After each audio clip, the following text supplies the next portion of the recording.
देश नहीं झुकने दूंगा, ये संदेश पाकिस्तान तक सुनाई दिया होगा। ऑपरेशन सिंदूर से पाकिस्तान को सरेंडर करवाने वाले भारतीय जवानों का जोश भी हाय है।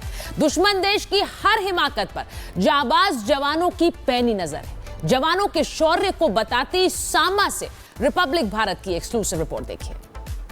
सांबा सेक्टर अंतर्राष्ट्रीय सीमा पर इस वक्त रिपब्लिक भारत की मौजूदगी और ये वही सेक्टर है जहां से पाकिस्तान की आधा दर्जन से ज्यादा पोस्टों को बीएसएफ ने निस्तनाबूद किया है। जी हां, हम इस वक्त सांबा सेक्टर में मौजूद हैं और यहां तस्वीरें सरजीवन आपको दिखा रहे हैं जहां बीएसएफ के निशाने पर पाकिस्तानी पोस्ट है। ये पाकिस्तानी पोस्ट ऑपरेशन सिंदूर के तहत बीएसएफ ने किस तरह से तहस नहस की है, ये तस्वीरें सरजीवन आपको दिखा रहे हैं। पाकिस्तानी पोस्ट जिससे भारतीय इलाके को टारगेट करने की कोशिश मात्र थी, उस पर बीएसएफ ने जो है पहले ही हमला लॉन्च किया और पाकिस्तानी पोस्ट पूरी तरह से निस्तनाबूद हो गई है। ये तस्वीरें जो आप देख रहे हैं बीएसएफ की बंदूक के निशाने पर पाकिस्तानी पोस्ट, और ये पाकिस्तानी पोस्ट अब पूरी तरह से निस्तनाबूद हो चुकी है। ये जो इलाका है ये जम्मू के सांबा सेक्टर में पड़ता है।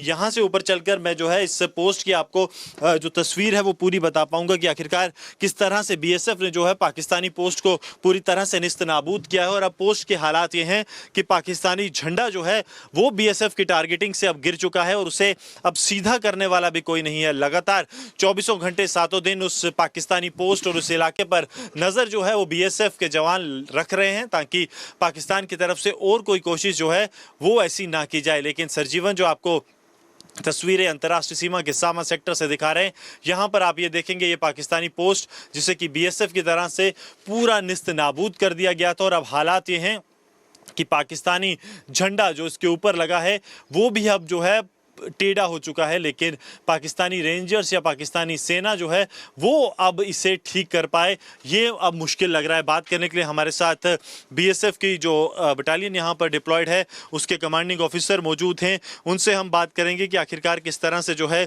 जवाब उस दिन दिया गया। सर, आप यहाँ पर जब डिप्लॉयमेंट थी, प्रीएम्प्टिव स्ट्राइक्स जो की गई हैं वो यहाँ से की गई, हम देख सकते हैं क्या नुकसान पहुँचा है, किस तरह के इनपुट्स थे जिनको कि आप लोगों ने जो है जनरेट किया, एनालाइज किया और उसके बाद प्रीएम्प्टिव स्ट्राइक्स की? जो हमारे पास इनपुट्स आई थी वो पहलगाम जो ऑपरेशन हुआ था या इन्होंने जो किया था उसके बाद से आनी शुरू हो गई थी। ये था कि हम लोग कहीं ना कहीं इस पहलगाम के उसका बदला तो ज़रूर लेना है और जब कुछ करेंगे तो उसके बाद में ये लोग भी कुछ ना कुछ हम पर ज़रूर हमला करेंगे। इनपुट्स इन्फिल्ट्रेशन की बहुत ज़्यादा थी। उसके अलावा ये इनपुट्स भी थी कि यहाँ से पाकिस्तानी फ़ौज भी है जो अभी आगे आने वाली चौकियों में आ गई है। उसी को देखते हुए हमने अपनी तैयारी और मजबूती से कर रखे थे। और ऐसा नहीं है कि तैयारी हम उसी समय कर रहे थे, ये बहुत पहले से हमारी तैयारी चलती है कि हमारा इसका नियत जीवन का एक हिस्सा है जो हम ट्रेनिंग करते हैं।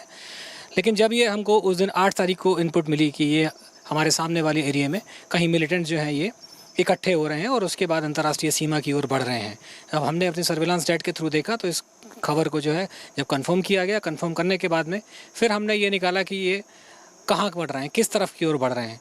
तो इनकी स्पीड और इनकी चलने की और बाकी ग्रुप का ये जिस दिशा में जा रहे हैं उसके हिसाब से ये देखा गया कि नहीं अब इस हमारी पोस्ट की तरफ आ रहे हैं, इतनी ज़्यादा तादाद में है। और अगर ये बीओपी लाइन में आ जाते, पाकिस्तान की बीओपी लाइन में आते तो वहाँ से इनको क्रॉस बॉर्डर फायरिंग का सहायता ज़रूर मिलती है। पाकिस्तानी पोस्ट इन्फिल्ट्रेशन कराने के लिए ऐसा काम करती रहती है, फायरिंग करती है और जिसकी आड़ में इन इन्फिल्ट्रेटर्स को कई बार घुसाती भी है। सर, हमने देखा था कि ये पोस्ट उड़ने का वीडियो भी जो है वो सामने आया था, पूरी पोस्ट को जो है तहस नहस कर दिया। उसके बाद अब ये झंडा पाकिस्तान का जो है वो भी सीधा नहीं लहरा रहा है, वो टिल्ट हो गया है और अभी तक कोई नहीं आया।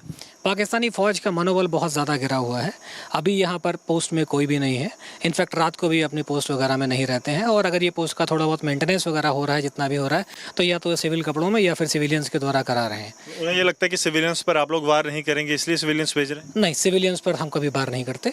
हमारा जो अगर टारगेट रहता है तो आतंकवादी टारगेट रहते हैं या देश के जो दुश्मन होते हैं वो रहते हैं। हम कभी सिविलियन टारगेट्स को कभी भी बर्बाद नहीं करते। तो आप समझ सकते हैं सिविलियन टारगेट्स नहीं थे, मिलिट्री इंस्टॉलेशन टारगेट्स थे, लेकिन पाकिस्तान ने जो नापाक हरकत की उसका नतीजा पाकिस्तान को भुगतना पड़ रहा है। किस तरह से आप देखिए पाकिस्तानी जो पोस्ट है उसको पूरी तरह से निस्तनाबूद यहाँ पर बीएसएफ के जवानों की तरफ से कर दिया गया। और खासतौर पर जो प्रीएम्प्टिव स्ट्राइक्स बीएसएफ की तरफ से की गई उसके बाद अब पाकिस्तानी सेना और रेंजर्स का मनोबल जो है वो इतना गिर चुका है कि वो अपनी जो पोस्ट है उस पर पाकिस्तानी झंडे को भी सीधे करने के लिए वापस नहीं लौट रहे सांबा सेक्टर में।